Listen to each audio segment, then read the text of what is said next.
Hello, Wooster Mennonite Church, and welcome to week 30 in God's Story of Grace. This week, we are starting a new sermon series called Signs of Life, and we will be journeying through the Gospel of John over the next several weeks.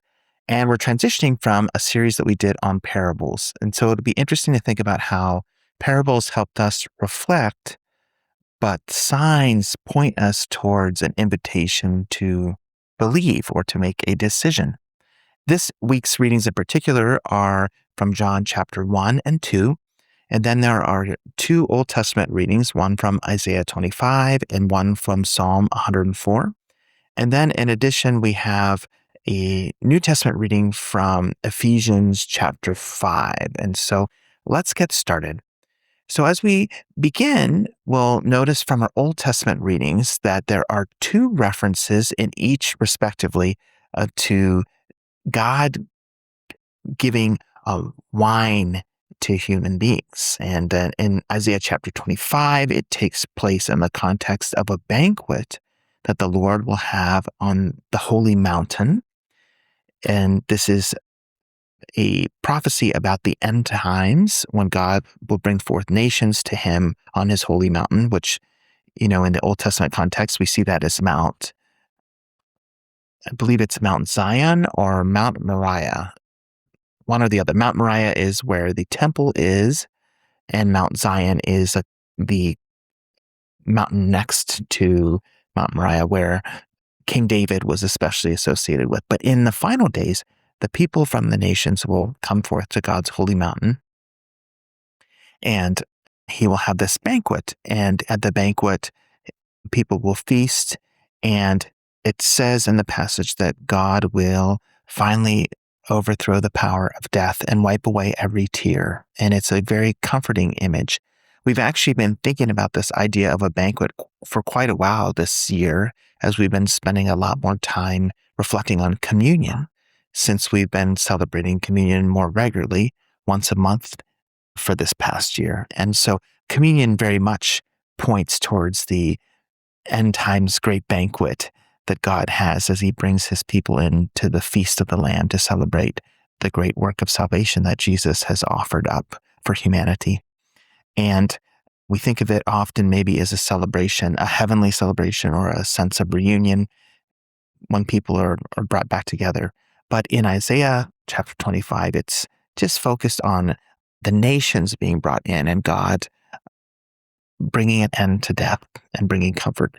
And at the heart of it is this banquet, and part of that banquet involves the gift of wine. The second reading is from Psalm 104, which is this beautiful song about God sustaining creation and feeding the wild animals and giving drink to the wild animals, and basically ordering all things in his world. And finally, towards the end of the passage, it says, "And to human beings, God gives wine to gladden the heart." Now, you might be wondering, okay, why do we have these two passages about wine in this week in particular, week 30? And that's because the main miracle that, or as we would say, sign in this series on signs, is Jesus transforming the water into wine at the wedding in Cana of Galilee. And so what we want to do is put that miracle or that sign in the context of the larger story of salvation. That's the big emphasis of our year. And so already we have this rich concept of a banquet. At the end of history, we have this idea of God as a provider, a sustainer for creation, and even for humanity, even providing wine to gladden our hearts. And then we come to John's Gospel, and our miracle story or sign story will take place in John chapter 2, verses 1 through 12. But before that, in our readings, we have the prologue to John chapter 1, which is that wonderful opening about Jesus being the Word that was in the beginning, who was with God and who was God, and through whom all things were created. And then we hear about John coming forth to testify to who Jesus was and to point people to Jesus. And as we go through John chapter 1, there are several other important things that are said, including a line about the followers of Jesus seeing the glory of Jesus, which is a revelation really more deeply of the glory of God directly, since Jesus is the Word and he is God. And so what the gospel writer of John's wanting to do is to say the person of Jesus is so crucial. Jesus is at the heart of the story. And as we go through the story of his life narrated in the gospel, we'll catch glimpses of his glory at various points. And one of those glimpses comes in chapter 2. This first miracle, before his public ministry has even gotten started, this is the first time that we witness Jesus operating out of that the supernatural power that God has given to him and authority. And this first sign is the turning of water into wine. Now, there are a few points that I just want to highlight about that. It says that this happened on the third day of the wedding feast, and there is this Old Testament idea or notion of the third day being significant. On the third day, Moses brought forth the law, for example, in Mount Sinai. On the third day, Jesus rises from the grave. We'll know later in the New Testament, on the third day of this wedding feast, he turns water into wine. And not everybody at the wedding knows that Jesus has performed this miracle. The servants who take the water that is transformed into wine from these large stone jugs that held the water that was to be used for Jewish purification rituals, gallons and gallons and gallons of water. So this would translate into many, many, many bottles of wine in our modern day measurement system.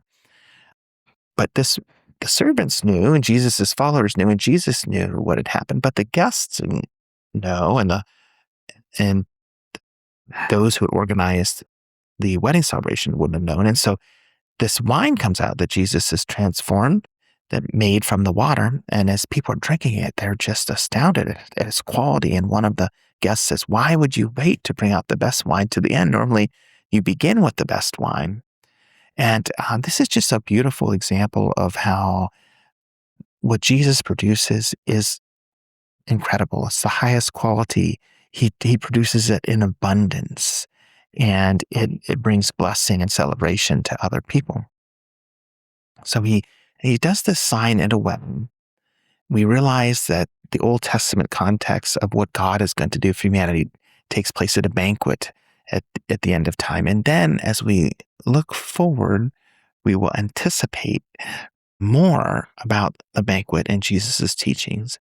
But just before we talk about that, or we probably won't have a lot of time today to reflect on that, but let's shift to the final reading from the reading plan, Ephesians chapter 5, which helps us reflect on the response that we're called to in light of God's action towards us. So, in the bigger Old Testament context, in these readings, you think of his action towards creation, of sustaining, of blessing creation, and then towards us human beings, blessing us and giving us wine or the things that we need to gladden the human heart.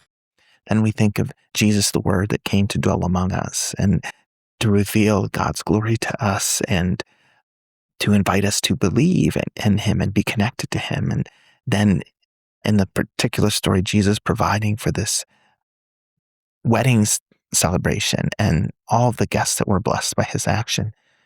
And in response to that, Ephesians 5 says, "Let us live with wisdom." And it actually makes a reference to wine as well. It says, "Let us not drink excessively of wine and become drunk, but no, instead let us live life in the Spirit, sensitive to God's guidance." And so it's inviting us to say, how do we respond to God's generosity towards us, God's abundance towards us? It's through an attentiveness and an awareness, seeking after what God is doing around us. Like, think about, once again, the wedding feast. Jesus performed the miracle. Not everybody knew, but some did. Some were attentive. Some were able to see. And so this whole series that we're in that's focused on signs, we have to realize that the signs point to something deeper, a deeper reality. Like, for example, when we celebrate communion, the sign and the bread and the cup, the juice, it points to a deeper reality of Jesus' presence with us, communion with Jesus, deep connection with him. So the signs that he'll perform throughout the gospel will point to a deeper reality and an invitation to believe. In fact, at the end of John's Gospel, it says Jesus performed many other signs and taught many other things, and there's not enough space to record all of these, but these signs were given so that you might believe and have faith. And so the series that we're in is really inviting us to believe and have faith and to seek to be attentive to God's presence in our lives.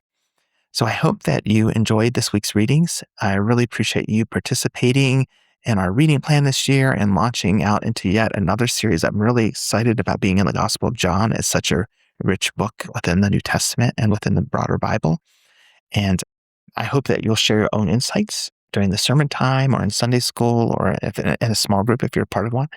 And until next time, goodbye.